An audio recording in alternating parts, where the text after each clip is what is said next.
ఈరోజు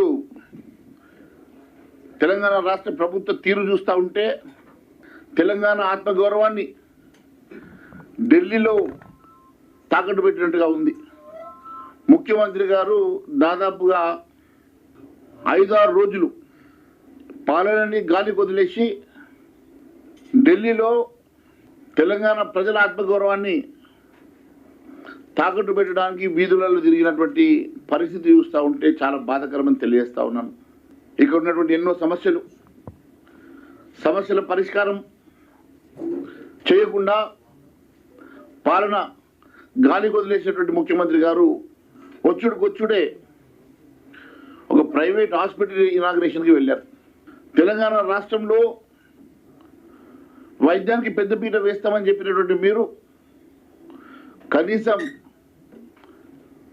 దాని గురించి ఆలోచన చేయకుండా కొత్తగా హాస్పిటల్ నిర్మాణం కానీ కనీసం ఒక బెడ్ కూడా కొత్త బెడ్ వేయలేనటువంటి పరిస్థితిలో కార్పొరేట్ హాస్పిటల్ను మళ్ళీ ఎంకరేజ్ చేసే విధంగా జిల్లాలకు కూడా కార్పొరేట్ ఆసుపత్రుల సంస్కృతిని జిల్లాలో పెంచడానికి మీరే ప్రోత్సహిస్తున్నట్టుగా కనిపిస్తూ ఉన్నది.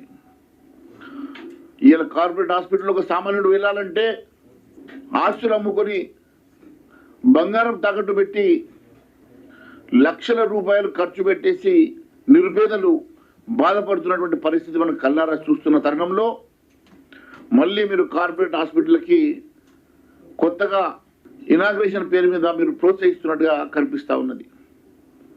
ఈరోజు చూస్తూ ఉంటే ఎక్కడి సమస్యలు అక్కడనే.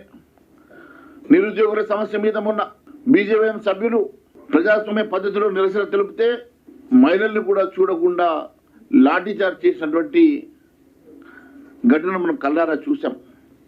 ఈరోజు గాంధీ ఆసుపత్రి వద్ద నెలకొన్న పరిస్థితి చూస్తూ ఉంటే కవరేజ్ చేయడానికి వెళ్ళినటువంటి మీడియాను కూడా లెక్క చేయకుండా పోలీసులు ఆకాంక్షలు విధించడం చాలా బాధాకరం అని చెప్పి నేను తెలియజేస్తా ఉన్నాను.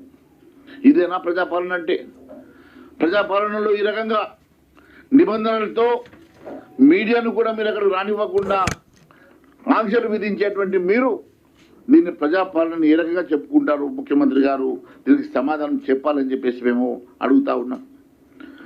మీరు మీ యొక్క మేనిఫెస్టోలోనే షెడ్యూల్ ఇచ్చినారు. గ్రూప్ 1 ఉద్యోగాలు ఎప్పుడు నోటిఫికేషన్ ఇస్తాం, గ్రూప్ 2 ఉద్యోగాలకు ఎప్పుడు నోటిఫికేషన్ ఇస్తాం, గ్రూప్ 3 గ్రూప్ 4కి ఎప్పుడు నోటిఫికేషన్ ఇస్తాం, డేటాతో సహా మీరు నోటిఫికేషన్లు ఇస్తామని చెప్పినటువంటి మీరు ఈరోజు దాన్ని ఎందుకు విస్మరిస్తున్నారని చెప్పేసి మరి నిరుద్యోగ యువకులు అడుగుతా ఉన్నారు. దాదాపు 6 నెలలు గడిచినా కూడా ఈ రోజు వరకు ఒక నోటిఫికేషన్ కూడా ఇవ్వకుండా కాలయాపన చేస్తున్నటువంటి మీరు నిరుద్యోగ యువత మీద కనీసం కనికరం లేకుండా లాఠీచార్జ్ చేస్తున్నటువంటి మీరు ఈరోజు చివరకు గాంధీ హాస్పిటల్ దగ్గర జూనియర్ డాక్టర్లు చేస్తున్న నిరసనను కూడా ఆంక్షలు పెట్టి ఎవరిని రానివ్వకుండా కట్టుదిట్టం చేసి వారిని నిర్బంధించేటువంటి ప్రయత్నం చేయడం నిజంగా ఇది అప్రజాస్వామ్యం అని చెప్పి నేను తెలియజేస్తా ఉన్నాను. అదే కాకుండా ఎప్పటి లోపల మీరు డిఎస్సి నోటిఫికేషన్ ఇస్తారు, 25,000 ఉద్యోగాలు మీరు ఇమీడియట్గా మీరు చేస్తారు, మీరు ఇస్తామని చెప్పినటువంటి లక్షలాది ఉద్యోగాల సంగతి ఏ డేట్ కల్లా మీరు నోటిఫికేషన్ విడుదల చేస్తారు, షెడ్యూల్ ఇస్తారు చెప్పాల్సినటువంటి బాధ్యత కూడా ముఖ్యమంత్రి గారి మీద ఉందని చెప్పి నేను తెలియజేస్తా ఉన్నాను. ఈరోజు పరిస్థితి చూస్తూ ఉంటే గతంలో పిసిసి అధ్యక్షుడిగా ఉన్నటువంటి ముఖ్యమంత్రి గారు ఎమ్మెల్యేలు వలసలు పోతే సాగు తప్పులు కొట్టమన్నాడు. ఎమ్మెల్యేలు వలసలు పోతే ఒక పార్టీ నుంచి గెలిచినటువంటి ఎమ్మెల్యే ఇంకో పార్టీలో వెళ్ళినప్పుడు వాళ్ళ ఇంటి దగ్గర సాగు తప్పు కొట్టమని చెప్పినటువంటి ముఖ్యమంత్రి గారు మీరు చేసుకున్నటువంటి ఎమ్మెల్యేల ఇళ్ల ముందు మరి ఏ రకమైన తప్పులు కొట్టాలో కూడా చెప్తే బాగుంటుందని తెలియజేస్తా ఉన్నా. ఇలాంటి అప్రజాస్వామ్య పద్ధతులను పాటించొద్దని, ఎట్టి పరిస్థితుల్లో ఎంకరేజ్ చేయొద్దని చెప్పి మీరు పిసిసి అధ్యక్షుడిగా గతంలో చెప్పినటువంటి మీరు ఈరోజు స్వయంగా ఇతర పార్టీలోకి వచ్చినటువంటి ఎమ్మెల్యేలను మీరు స్వయంగా మీ చేతులతో కండువాలు కప్పడం, దాన్ని ఎంకరేజ్ చేయడం ఎంతవరకు సమంజసం అని చెప్పేసి నేను అడుగుతా ఉన్నాను.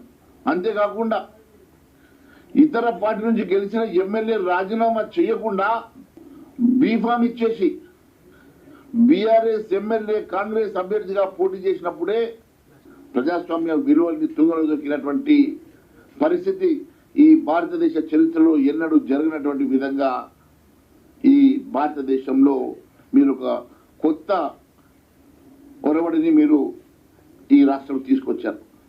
మరి డిస్క్వాలిఫికేషన్ పిటిషన్ ఇద్దామని చెప్పేసి స్పీకర్ గారి కోసం గత వారం రోజుల నుంచి ఫోన్లు చేస్తూ ఉంటే స్పీకర్ గారు దొరకడం లేదు. ఆఫీస్లో ఇస్తే చెల్లదు, నాకేమని వారు చెప్తారు. వారికి ఇస్తామంటే వారు ఇక్కడికి రారు. ఏ సమయంలో వస్తారో తెలియదు. గతంలో ఒక పిటిషన్ ఇచ్చినప్పుడు ఆఫీస్లో ఇచ్చారు, నాకు తెలియదు, నాకు సంబంధం లేదని చెప్పి కోర్టుకు చెప్పినటువంటి సెక్రటరీ గారికి ఇస్తే స్పీకర్ గారు ఈరోజు తప్పించుకునే ప్రయత్నం చేస్తూ ఉన్నారు. నేను ఒకటే అడుగుతా ఉన్నాను, ఒక పార్టీ నుంచి గెలిచిన వ్యక్తి మీ పార్టీ నుంచి అభ్యర్థిగా పోటీ చేసి సాక్ష్యాధారాలతో ఆయన పార్టీ మారినట్టుగా రుజువులు ఉన్నప్పటికీ ఆయన మీద ఎలాంటి చర్యలు తీసుకోకపోవడం ఇది నిజంగా బాధాకరం, అప్రజాస్వామ్యం అని చెప్పి తెలియజేస్తా ఉన్నాను. ఖచ్చితంగా సుప్రీంకోర్టు వర్డిక్ట్ ఉన్నది, 5 బెంచ్ తీర్పు ఉన్నది. ఎట్టి పరిస్థితుల్లో 90 రోజుల లోపల చర్యలు తీసుకోవాలని చెప్పి ఇచ్చినటువంటి తీర్పు ప్రకారం మీరు హైకోర్టులో మీకు తెలుసు కేసు నడుస్తున్నది. మొన్ననే డేట్ కూడా వచ్చినుండే. సుప్రీంకోర్టు జడ్జిమెంట్ ఉన్నది. ఎట్టి పరిస్థితుల్లో దీని మీద చర్య తీసుకోవాల్సినటువంటి అవసరం ఉన్నది. మరి మేము ఇచ్చేటువంటి పిటిషన్ని కూడా ఈరోజు మీ ద్వారా ఈరోజు అసెంబ్లీ సాక్షిగా ఇక్కడ ఉండి స్పీకర్ గారు అవైలబుల్ లేరని చెప్తా ఉన్నారు. రిజిస్టర్ పోస్ట్ ఒకటి, ఈమెయిల్ ద్వారా ఒకటి, స్వయంగా ఆఫీస్లో అక్నాలజ్మెంట్ ద్వారా ఒకటి, 3 కాపీస్ మేము ఈరోజు అసెంబ్లీలో డిస్క్వాలిఫికేషన్ పిటిషన్ మేము ఇవ్వబోతున్నామని చెప్పి తెలియజేస్తా ఉన్నాను. అంతేకాకుండా మీరు ఇప్పటికీ 5-6 పార్టీలు చేసుకున్నట్టుగా చెప్తా ఉన్నారు.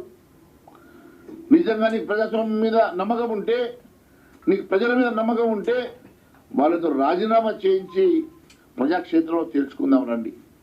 మీరు రాజీనామా చేయించకుండా ఢిల్లీలో లేకుంటే హైదరాబాద్ గల్లీలో కండువాలు కప్పి వీళ్ళు మా వాళ్ళు అని మీరు చేర్చుకునే ప్రయత్నం చేయడం అనేది నిజంగా ఇది బాధాకరం. గతంలో ఇచ్చినటువంటి మీ స్టేట్మెంట్లకు కాంట్రడిక్టరీగా మీరు చేస్తున్నటువంటి పని నిజంగా బాధాకరం అని చెప్పి తెలియజేస్తా ఉన్నాం. ఖచ్చితంగా సుప్రీంకోర్టు జడ్జిమెంట్ ప్రకారం ఎవరెవరైతే గెలిచిన పార్టీని వదిలి ఇతర పార్టీలో చేరుతా ఉన్నారో 90 రోజుల్లో సుప్రీంకోర్టు జడ్జిమెంట్ ప్రకారం తీర్పు ఇవ్వాల్సినటువంటి స్పీకర్ గారు వెంటనే చర్యలు తీసుకొని మరి వారి మీద డిస్క్వాలిఫికేషన్ మరి వేసి రేపు ఎన్నికల బరిలో మరి నిజంగా ముఖ్యమంత్రి గారికి నమ్మకం ఉంటే, ప్రజల మీద నమ్మకం ఉంటే ఎన్నికల బరిలో తీర్చుకుందామని చెప్పి మరోసారి తెలియజేస్తా ఉన్నాను. చివరిగా ఇంకొక ముఖ్యమైనటువంటి అంశం, ఈ రాష్ట్ర ప్రభుత్వం మీద ఇప్పటి వరకు దాదాపు 6 అవినీతి ఆరోపణలు, కుంభకోణాలు ఆధారాలతో సహా ఇచ్చినప్పటికీ కూడా ఏ ఒక్కరి మీద చర్య తీసుకున్నటువంటి ముఖ్యమంత్రి గారు మొన్నటి సివిల్ సప్లైస్ డిపార్ట్మెంట్ మీద భారతీయ జనతా పార్టీ చేసినటువంటి 18 ఆరోపణల్లో ఏ ఒక్క ఆరోపణకి కూడా ఇప్పటి వరకు సమాధానం చెప్పలేనటువంటి అసమర్థ మంత్రి ఉత్తమ్ కుమార్ రెడ్డి గారు, మీరు ఏ టెండర్ నోటీస్ అయితే ఇచ్చి ఈ ప్రాంతంలోని ప్యాడీ ప్రొక్యూర్మెంట్ కోసం 3 కంపెనీలకు మీరు ఏదైతే ఇచ్చినారో ఆ కంపెనీలు ఇప్పటి వరకు వారికి ఇచ్చిన సమయం అయిపోయినప్పటికీ వారి మీద చర్యలు తీసుకోకుండా, వారు కట్టినటువంటి ఈఎండీని ఫోర్ఫిట్ చేయకుండా, వారి మీద యాక్షన్ తీసుకోకుండా ఇప్పటి వరకు వారు కనీసం 10-15% ప్యాడీని కూడా ప్రొక్యూర్ చేయలేని, లిఫ్ట్ చేయలేని పరిస్థితిలో ఉన్నప్పటికీ కూడా మీరు ఆ కంపెనీల మీద ఎందుకు ఇంత ప్రేమ అభిమానాన్ని చూపిస్తా ఉన్నారు? మీకు ఆ కంపెనీల మధ్య ఉన్నటువంటి చీకటి ఒప్పందం ద్వారా మీరు ఆ కంపెనీలను వెనకేసుకొచ్చి కేవలం డబ్బుల సెటిల్మెంట్ల కోసం మీరు మీ అధికారులు పనిచేస్తున్నమాట వాస్తవం కాదా? ఈరోజు కూడా మీరు టెండర్ ఫ్లోట్ చేసి డేట్ అయిపోయిన తర్వాత కూడా ఈఎండి కండిషన్ ప్రకారము, దాంట్లో ఉన్నటువంటి టెండర్ కండిషన్ ప్రకారము ఫోర్ఫిట్ చేయాల్సినటువంటి ఆ ఈఎండి అమౌంట్ కానీ, లేక వారి మీద చట్టపరమైన చర్యలు తీసుకోవడం అంశంలో కానీ, లేక ఇప్పటి వరకు వారు ఎంత ప్యాడీ లిఫ్ట్ చేసిండ్రు, మిగిలిన ప్యాడీ ఎందుకు లిఫ్ట్ చేయలేకపోయిండ్రు అని చెప్పినటువంటి అంశంలో కానీ ఎందుకు మీరు ఇప్పటి వరకు దాని మీద చర్యలు తీసుకోలేని పరిస్థితిలో ఉన్నారో మరి ప్రజానీకానికి చెప్పాల్సిన అవసరం ఉన్నది. ఈ రోజు కూడా నేను ఛాలెంజ్ చేస్తా ఉన్నాను. అదే బియ్యాన్ని రీసైకిల్ చేస్తూ, పీడిఎఫ్ బియ్యాన్ని రీసైకిల్ చేస్తూ కొన్ని వందల కోట్ల రూపాయల అవినీతి కుంభకోణం ప్రతి నెల జరుగుతున్న కనీసం చీమైన గుట్టినట్టుగా మంత్రి గారి బిహేవియర్ చూస్తూ ఉంటే చాలా బాధాకరంగా ఉందని చెప్పి తెలియజేస్తా ఉన్నాను. అదే మంత్రి ఇంకో శాఖకు కూడా మంత్రిగా ఉన్నాడు. ఆ శాఖలో వారు చేస్తున్నటువంటి ప్రైస్ ఎస్కలేషన్లు కానీ లేకపోతే ప్రాజెక్ట్ రివిజన్స్ కానీ ఏ రకంగా చేస్తూ ఉన్నారో అతి త్వరలో బయట పెట్టబోతున్నా. ఇటు ఇరిగేషన్ డిపార్ట్మెంట్లో అటు సివిల్ సప్లైస్ డిపార్ట్మెంట్లో జరుగుతున్నటువంటి అవినీతిని ఖచ్చితంగా ఆధారంతో సహా నేను బయట పెట్టబోతున్నా సంగతి కూడా తెలియజేస్తా ఉన్నాను. రేపు అసెంబ్లీలో కూడా అన్ని అంశాల మీద, కాళేశ్వరం మీద కూడా నేను మీడియాకు ఒక పవర్ పాయింట్ ప్రజెంటేషన్ అతి త్వరలో ఇవ్వబోతున్నాను. దాంట్లో జరిగినటువంటి అవకతవకలు, అవినీతి మీద మరి ప్రభుత్వం కానీ మంత్రి ఉత్తమ్ కుమార్ రెడ్డి కూడా ఎందుకు నిమ్మకు నీరేసినట్టుగా ఎందుకు తప్పించుకునే ప్రయత్నం చేస్తా ఉన్నాడో సమాధానం చెప్పాల్సిన అవసరం ఉన్నది. కేవలం ఒక రిటైర్డ్ జడ్జితో కమిటీ వేసి చేతులు దులుపుకునే ప్రయత్నం చేస్తున్నటువంటి మీరు గతంలో కాంగ్రెస్ పార్టీ పిసిసి అధ్యక్షుడిగా ఉన్నప్పుడు సిబిఐ ముందు రుజువు చేయకుంటే రాజకీయ సన్యాసం చేస్తామని చెప్పినటువంటి మీరు ఈరోజు ఎందుకు మరి దాంట్లో జరిగినటువంటి అవినీతి మీద, అక్రమాల మీద కనీసం కాదు ఇచ్చినటువంటి రిపోర్టు కూడా మీరు ఎందుకు ఈజీగా తీసుకొని దాని మీద ఎందుకు మీరు చర్యలు తీసుకోవడం లేదు? దానికి సమాధానం చెప్పాల్సినటువంటి అవసరం ఉన్నది. ఇవన్నీ కూడా ఒకటి ఒకటిగా ఖచ్చితంగా మీడియా ముందుకు తీసుకొచ్చి అన్ని అంశాలను నేను మీ ద్వారా ప్రజానీకానికి చెప్పబోతున్న సంగతి కూడా నేను తెలియజేస్తా ఉన్నాను. మరి ముఖ్యంగా ఈరోజు నేను స్పీకర్ గారికి ఇవ్వబోయేటువంటి డిస్క్వాలిఫికేషన్ పిటిషన్ కూడా ఒకసారి నేను మీ ద్వారా మీ సమక్షంలోనే మరి ఈరోజు సబ్మిట్ చేయబోతున్న సంగతి తెలియజేస్తూ, నాగేంద్ర గారి మీద ఒక డిస్క్వాలిఫికేషన్ పిటిషన్ను ఈరోజు ఇస్తా ఉన్నాం.